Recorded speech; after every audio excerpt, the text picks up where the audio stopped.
Hello everyone, this is Mayen and I'm very happy to show you the latest cake that I made, and it's an Indian inspired birthday cake.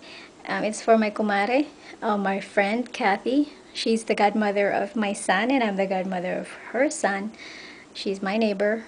She was my classmate in high school and she's a very good friend. She hasn't seen the cake yet, but we both saw this in a book by Lindy Smith. So to the guys in the UK, maybe you guys will be more familiar with the work of Lindy Smith.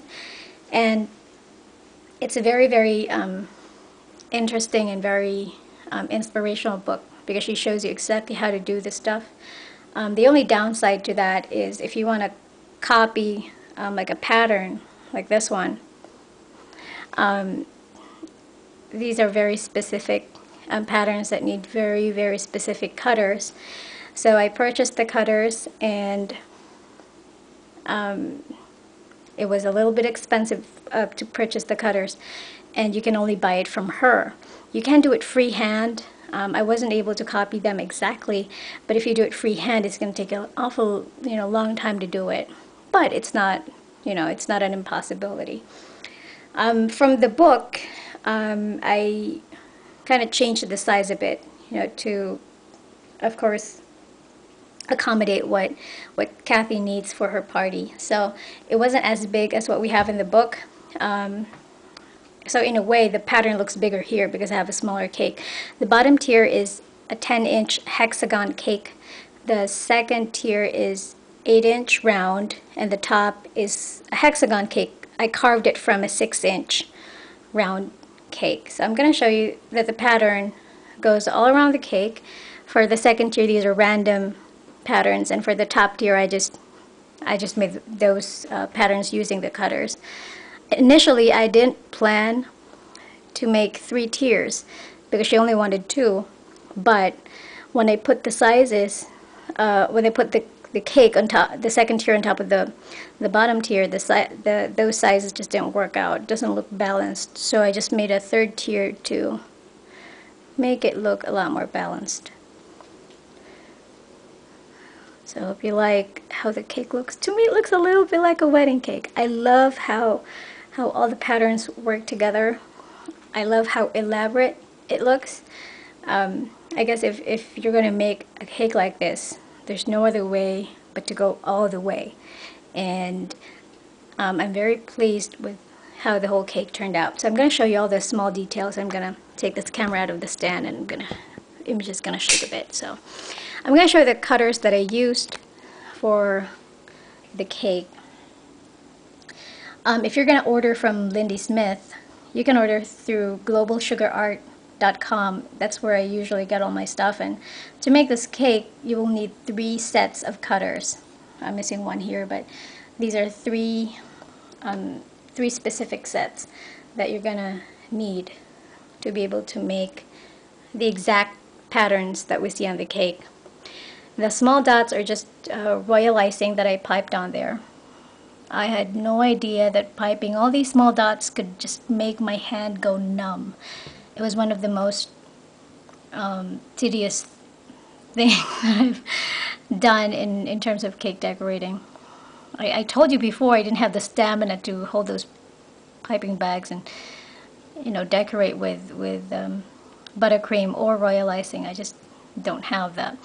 Anyway, I diverted a bit from Lindy Smith's design and color palette. So I wanted to make the cake look a little more rich. So I put, I think this is copper, luster dust, and gold instead of sticking to the plain ivory and white. I think it was that she had, or beige. So to make it look a little more rich, I did that. And also you would notice that, I'm hoping that you could notice, this is red fondant, that's ready-made fondant, and here is burgundy fondant.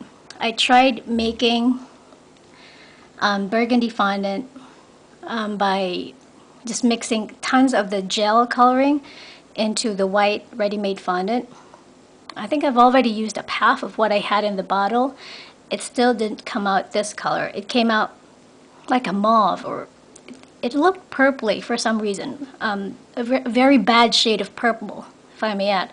So what I did was I experimented. So I bought chocolate fondant, ready-made red fondant, and I just added them together until I got the right shade for this cake. And for those people who have questions, I promise I will make a frequently asked questions portion or section on my channel so that you guys could look into, you know, where I buy the stuff and all that.